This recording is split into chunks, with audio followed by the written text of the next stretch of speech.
নমস্কার, নিউজ এট 2 শুরুতেই আপনাকে বলি, নিট প্রশ্নফাঁস কাণ্ডে এখন যা হচ্ছে তার নিট ফল শুধু রাজনীতি।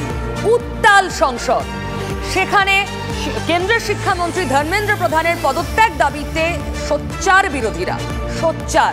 কিন্তু ধর্মেন্দ্র প্রধান দেশের শিক্ষামন্ত্রী, তিনি বলছেন কোনো প্রশ্ন ফাঁসই হয়নি। আগে শুনে নিন। With full responsibility, I would like to submit in front of House, through you, sir, there is no evidence of paper leak in last 7 years in any numbers. So there are incidents. Already this case, right now, Speaker, sir, this case is going in front of Honorable Supreme Court. CJI is personally presiding over that bench. দেখুন, একটা দুর্নীতির গন্ধ পাওয়া গিয়েছে, তাতে যদি শাসক বিজেপিকে কোণঠাসা করা যায়, চেষ্টার কোনো কসুর করছে না বিরোধীরা। রাহুল গান্ধী কি বলেছেন শুনুন। मंत्री जी ने सुप्रीम कोर्ट की बात करी, प्रधानमंत्री की बात करी, मगर मंत्री जी को शायद ये बातें समझ नहीं आ रही हैं और वो ये नहीं बता पा रहे हैं कि वो इसके बारे में क्या कर रहे हैं। और सवाल का जवाब नहीं दिया। अभी मेरा नीट पे फोकस है। उनको काफ़ी मुश्किल हो रही है। हमने कहा था कि इस पे डिस्कशन होना चाहिए, बट सरकार इंटरेस्टेड नहीं है, मगर हम इस मुद्दे को उठाते रहेंगे।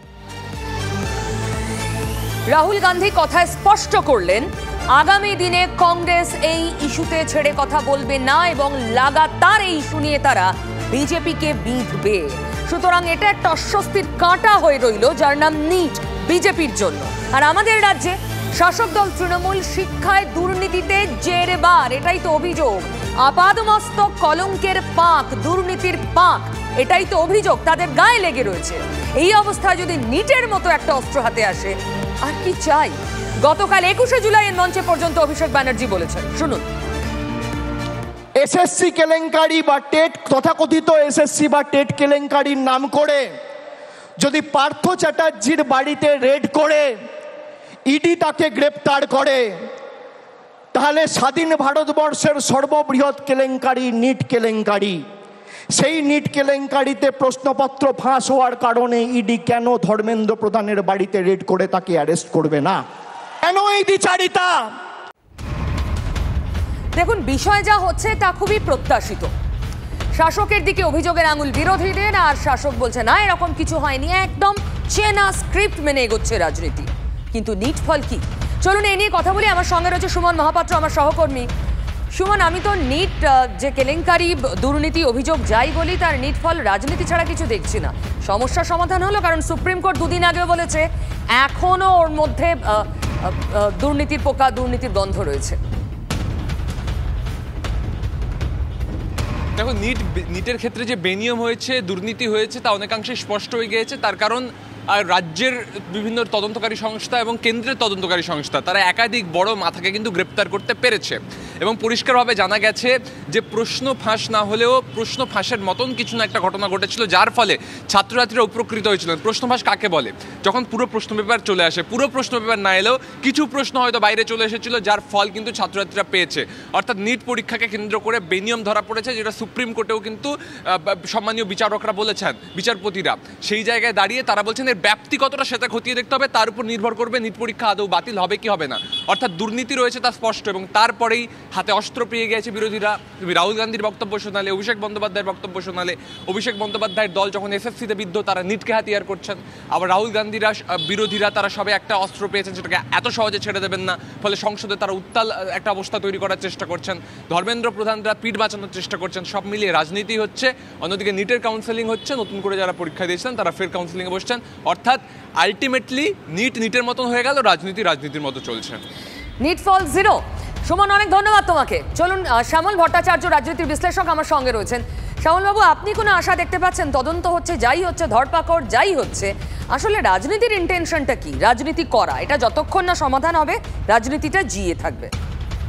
দেখুন, এক্ষেত্রে আমি বলবো যে কেন্দ্রীয় সরকারের যিনি শিক্ষামন্ত্রী, তিনি দায়িত্ব নিয়ে নিটটা অনেক আগে বাতিল করে আবার ফ্রেশ পরীক্ষা নিতে পারতেন। কারণ এই জাতীয় কম্পিটিটিভ পরীক্ষায় যদি 1%ও সংশয় হয়, অর্থাৎ ব্যক্তি অনেক কম কিন্তু হয়েছে, সেক্ষেত্রেও এইটা করা ঠিক নয়। কারণ যদি 5টা ছেলে এই বাইরে থেকে আনসার জেনে বা কিছু জেনে নম্বর পেয়ে চান্স পায়, তার মানে কিন্তু 5টা যোগ্য প্রার্থীকে বঞ্চিত করা হলো। অর্থাৎ কোশ্চেন আউট হয়েছে কি হয়নি তা না, কিন্তু বাইরে হয়তো এসছে, সেখান থেকে আনসার গেছে।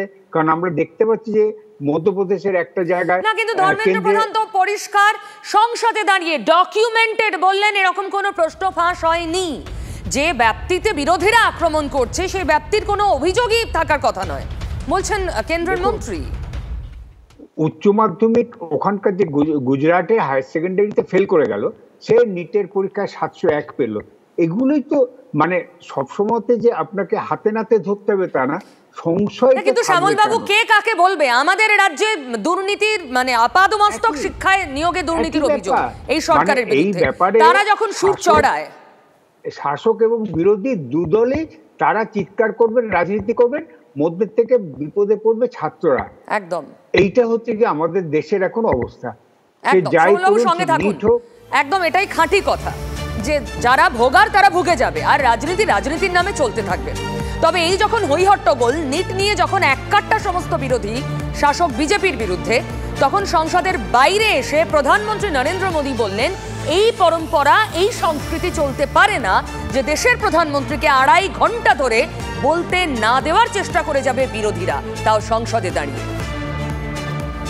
संसद गठन होने के बाद जो पहला सत्र था, जिस सरकार को सेवा करने का हुक्म किया है देशवासियों ने, उसकी आवाज को कुचलने का और लोकतांत्रिक प्रयास हुआ। 2.5 घंटे तक देश के प्रधानमंत्री का गला घोंटने का, उनकी आवाज को रोकने का, उनकी आवाज को दबाने का लोकतांत्रिक परंपराओं में कोई स्थान नहीं हो सकता है।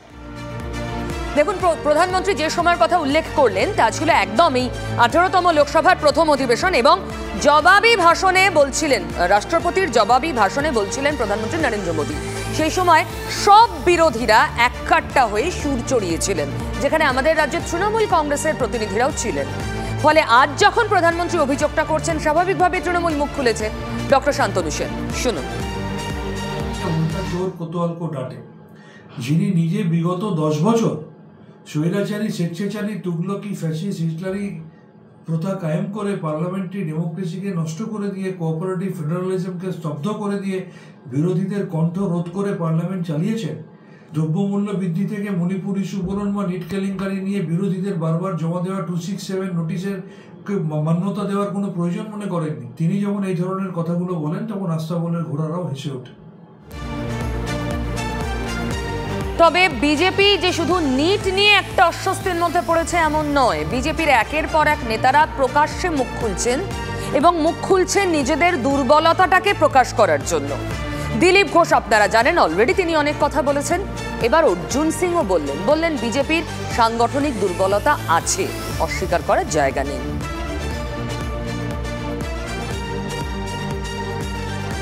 লড়াইয়ের ফলেতে 77 আমরা পৌঁছেছিলাম। আশা করেছিলাম 100 বেশি সিট পাবো, সরকার হয়ে যাবে। সাধারণ মানুষ বলছিল, পুলিশ কর্মচারী ধরে নিয়েছিল আমরা জিতবো, কিন্তু হয়নি। তার মানে কোথাও আমাদের ফাঁক আছে, আমাদের অভিজ্ঞতা কম আছে। আমরা সংগঠন জানি, আন্দোলন জানি, কিন্তু ভোট করাতে জানি না। ভোট কী করে করাতে হয় সেটা জানতে হবে, শিখতে হবে। প্রত্যেক নির্বাচন থেকে অভিজ্ঞতা সঞ্চয় করে আগামী নির্বাচনে যাতে ভালো করা যায় তার চেষ্টা করতে হবে। ভোট বাংলায় তো হয় না রে ভাই, বাংলায় তো মানুষ ভোট দিতে পারে না, বাংলায় ভোট করাতে হয়। সেই ভোট করাবার জন্য যে কায়দা শিখতে হবে সে শিখতে হবে, এটা স্বীকার করেছেন, আমি ওনাকে সাধুবাদ জানাচ্ছি। দিলীপদা অনেক পরে বুঝলেন, কিন্তু খুব ভালো। ওনার মতন লোক যদি সরব হন তাহলে হয়তো বিজেপি নিচের লেভেলে যে সাংগঠনিক ত্রুটি আছে সেটাকে আমরা হয়তো ঠিক করতে পারবো।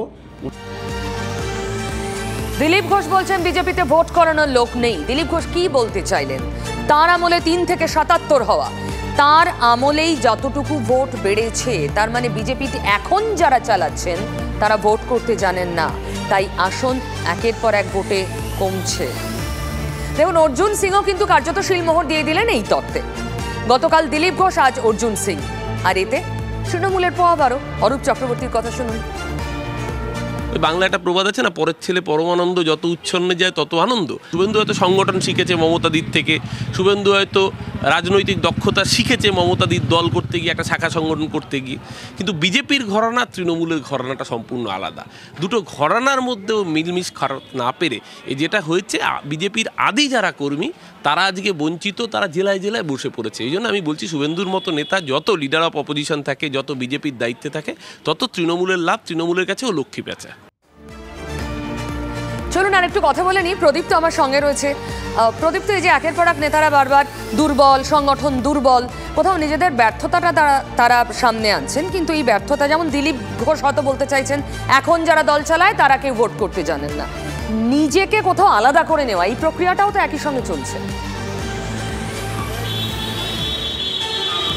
একেবারেই তার কারণ দিলীপ বাবুর হাত ধরেই বিজেপি এ রাজ্যে 18 জন সাংসদ পেয়েছিলেন, 77 জন বিধায়ক পেয়েছিলেন, এবং এখন যখন ফল খারাপ হয়েছে তার দায় দিলীপ বাবুর নয়। অন্তত দিলীপ বাবু সে কথা বলে দিলেন। অর্জুন সিং তিনি এই গোটা ভোট পর্বে বারংবার বলেছেন ভোট হয়নি, আজও সে কথা বললেন যে ভোট হয়নি, কিন্তু আবার অন্যদিকে তিনি বলছেন সাংগঠনিক ত্রুটি বিচ্যুতি রয়েছে।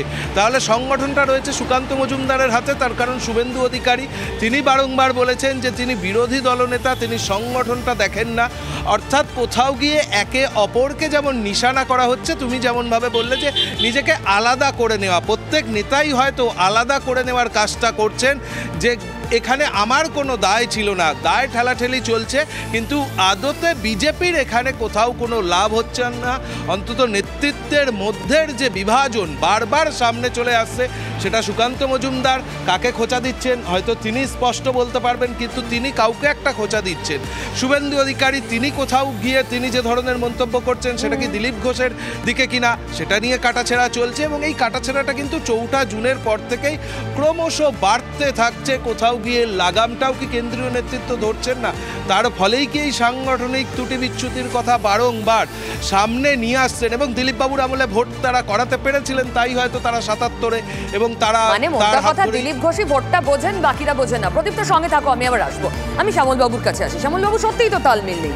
এক ধরনের কর্মসূচি 21শে জুলাই নিয়েই দেখুন না, সুকান্ত মজুমদার অস্বীকার করছেন যে কর্মসূচির কথা ঘোষণা করেছেন শুভেন্দু অধিকারী, আবার একই সঙ্গে ওই যে প্রধানমন্ত্রীর স্লোগানের বিরোধিতা প্রকাশ্যে করলেন শুভেন্দু অধিকারী, এটা তার ব্যক্তিগত মত বললেন সুকান্ত মজুমদার। দিলীপ ঘোষ তো নন স্টপ ওই কাঠিবাজি থেকে শুরু করে একের পর এক খোঁচা দিয়েই যাচ্ছেন। মানে এরা কিছুতেই মিলে একজোট হয়ে কাজটা করতে পারছে না। বিজেপির সমস্যাটা কোথায় বলে মনে হয়? এদের মূল সমস্যা হচ্ছে বিজেপি মানে কুচো থেকে উপরের নেতা পর্যন্ত পশ্চিমবঙ্গে প্রত্যেকে জনগণ থেকে নিজেদের বিচ্ছিন্ন করে নিয়েছেন কেন্দ্রীয় বাহিনীর নিরাপত্তা নিয়ে। এইটার ফলে জনগণের পালস বোঝা, জনগণ কি চাইছে এইটা তারা বুঝতে পারছে না, কারণ তার সামনে 5টা সিআরপিএফ বা সিআইএসএফ এর জওয়ান থাকছে, লোকে তাদের কাছে যেতে পারে। আর লোকের সঙ্গে যদি না মেশা যায়, আপনি কি করে বুঝবেন যে কি অবস্থা আছে? এবং এই করেই বিজেপি নষ্ট হবে।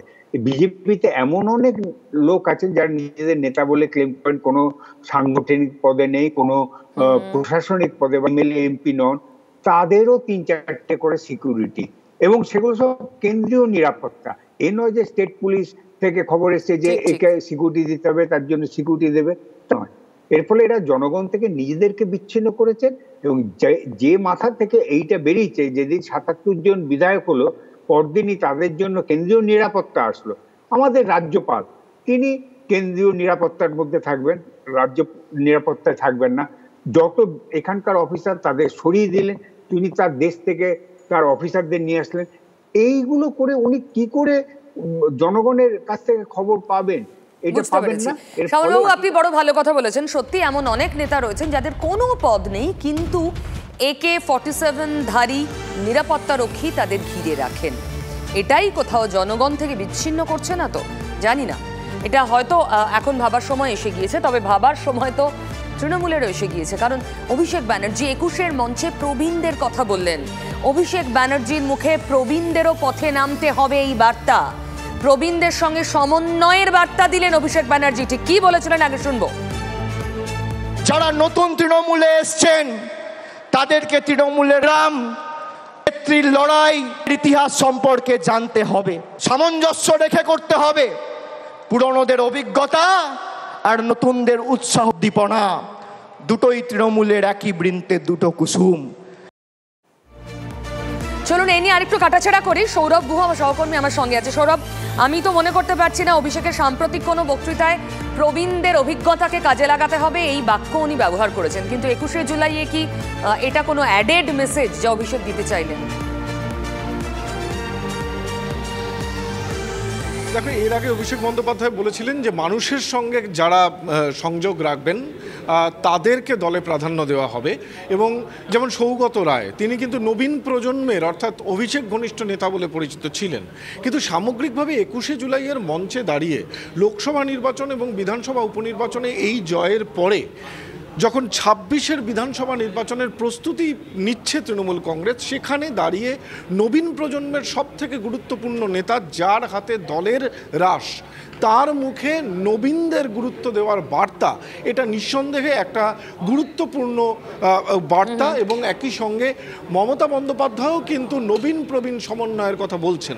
আসলে তুমি যে আলোচনাটা এতক্ষণ ধরে করছিলে যে একদিকে বিজেপির নানা গোষ্ঠীদ্বন্দ্ব যখন সামনে চলে আসছে, সেই সময় কিন্তু গোষ্ঠী সমন্বয়ের ওপর জোর দিচ্ছে রাজ্যের শাসক দল। আসলে ভোটের ফলাফল কিন্তু একটা জিনিস বুঝিয়ে দিয়েছে, বিজেপির সাংগঠনিক দুর্বলতা থাকা সত্ত্বেও বহু জায়গায় সংগঠন না থাকলেও তারা কিন্তু ভোট পাচ্ছেন, ফলে নিশ্চিন্ত হওয়ার কোনো জায়গা নেই। এবং 26-এর নির্বাচনের আগে তাই সংগঠনকে আরও ঢেলে সাজাতে চাইছে তৃণমূল কংগ্রেস। আমি একটা কথা শুধু সংযোজন করতে চাই, এই নবীন প্রবীণ দ্বন্দ্বের আবহে যখন আলোচনা হচ্ছে এবং মমতা বন্দ্যোপাধ্যায় অভিষেক বন্দ্যোপাধ্যায় এই বিষয়ে জোর দিচ্ছেন, সেখানে কিন্তু কালকে আরেকটা ঘটনা ঘটল যে যুব তৃণমূল কংগ্রেসের ব্যানারে আয়োজিত 21শে জুলাইয়ের সমাবেশে যুব সভানেত্রী সায়নী ঘোষ, যিনি নবীন প্রজন্মের একজন নেত্রী বলে পরিচিত, তিনি শ্রোতার ভূমিকায় থেকে গেলেন। এটা তার ব্যক্তিগত পারফরমেন্স নিয়ে দল ও নেত্রী তিনি অখুশি, নাকি এটা সামগ্রিক একটা নবীন প্রবীণ দ্বন্দ্ব কোথাও একটা এড়ানো গেল না? 21-এর মঞ্চ সেটা সাক্ষী হয়ে রইল এবং সেখান থেকেই বার্তাটা দিলেন দলের দুই শীর্ষ নেতৃত্ব। এই আলোচনাটা কিন্তু নিশ্চয়ই আমাদের রাখতে হবে। একদম সৌরভ, অনেক ধন্যবাদ। এবং অদ্ভুতভাবে যুব তৃণমূলের ব্যানারে কিন্তু নয়, সুব্রত বক্সী অন্যতম প্রবীণ তৃণমূলী, তিনি গতকালের 21শে জুলাইয়ের সমস্ত আয়োজনের দায়িত্ব নিয়েছিলেন। তাহলে নবীন প্রবীণ সমন্বয় কতটা কিভাবে হচ্ছে নিশ্চয়ই জলের মতো স্পষ্ট। তবে আগামীকাল একটা নজিরবিহীন ঘটনা ঘটতে পারে, আমি নিউজ অ্যাট 2-তে না বলে পারছি না, কারণ যে নতুন 4 জন বিধায়ক তৃণমূল কংগ্রেস পেল বাই ইলেকশনের মাধ্যমে, তারা আগামীকাল শপথ নিতে পারেন, কিন্তু নজিরবিহীন, কারণ রাজভবনের টু শব্দটি এখানে নেই। শুনুন কি বলেছেন স্পিকার। আগামীকাল আমাদের যে মাননীয় যে 4 জন সদস্য যারা জিতে এসেছেন তাদের শপথ গ্রহণ হবে 1টার সময়। আমি প্রদীপ্তর সঙ্গে আরেকবার কথা বলবো। প্রদীপ্ত, খুব ছোট করে জানতে চাইবো, আমরা এই যে রেয়াত এবং সায়ন্তিকার ক্ষেত্রে দেখলাম অ্যাটলিস্ট একটা নট রাজভবন থেকে অনেক জল ঘোলার পর এসেছিল, কিন্তু আগামীকাল যদি সত্যি শপথ হয় রাজভবনের কোনো ভূমিকাই থাকবে না, নজিরবিহীন তো। একেবারেই রাজ্যপালের কাছে অনুমতি চাওয়া হয়েছিল এই 4 জনের শপথের বিষয়ে। রাজ্যপাল সেই বিষয়ে কোনো সদুত্তর না নিয়ে বিধানসভা কর্তৃপক্ষ যা বলছেন, তিনি পাল্টা রিয়াত হোসেন সরকার এবং সায়ন্তিকা বন্দ্যোপাধ্যায়ের শপথে ডেপুটি স্পিকারকে যে দায়িত্ব দিয়েছিলেন সেটা পালন করা হয়েছে কিনা জানতে চেয়েছিলেন বিধানসভার অধ্যক্ষের কাছে। কিন্তু দেখা যাচ্ছে নতুন যারা জিতেছেন তাদের বিষয়ে তিনিও কোনো উচ্চবাচ্য করছেন, এবং এই জায়গা থেকেই বিধানসভা কর্তৃপক্ষ স্থির করেছে যে বিধানসভার যে অধিকার রয়েছে সেই অধিকার বলেই আগামীকাল দুপুর 1টার সময় নবনির্বাচিত 4 যে জনপ্রতিনিধি রয়েছেন, সুপ্তি পাণ্ডে, কৃষ্ণকল্যাণী, মুকুটমণি অধিকারী এবং মধুপর্ণা ঠাকুর, তাদের শপথ বাক্য পাঠ করাবেন স্পিকার বিমান বন্দ্যোপাধ্যায়। এবং গোটা কর্মসূচি, গোটা অনুষ্ঠানটাতে হাজির থাকার কথা রয়েছে খোদ মুখ্যমন্ত্রী মমতা বন্দ্যোপাধ্যায়ের। ফলে সেখানে এসে মমতা বন্দ্যোপাধ্যায় তিনি এই বিষয়ে নতুন করে কিছু আলোকপাত করেন কিনা সেদিকেই তাকিয়ে রয়েছে রাজনৈতিক মহল। তবে আগামীকাল অনেক ধন্যবাদ। দেখুন, রাজভবনকে কমপ্লিটলি তার কাছে অনুরোধ করা হয়েছিল, কিন্তু যেহেতু রেসপন্স করেনি রাজভবন, তাই সম্পূর্ণভাবে এড়িয়ে আগামীকাল যদি এই 4 বিধায়ক শপথ নেন শুধু বিধানসভায়, রাজভবনের কোনো ভূমিকা না রেখে, তা তৈরি হবে গোটা দেশে এক নজিরবিহীন দৃষ্টান্ত। শেষ করবো আজকে নিউজ এট 2, সঙ্গে থাকুন।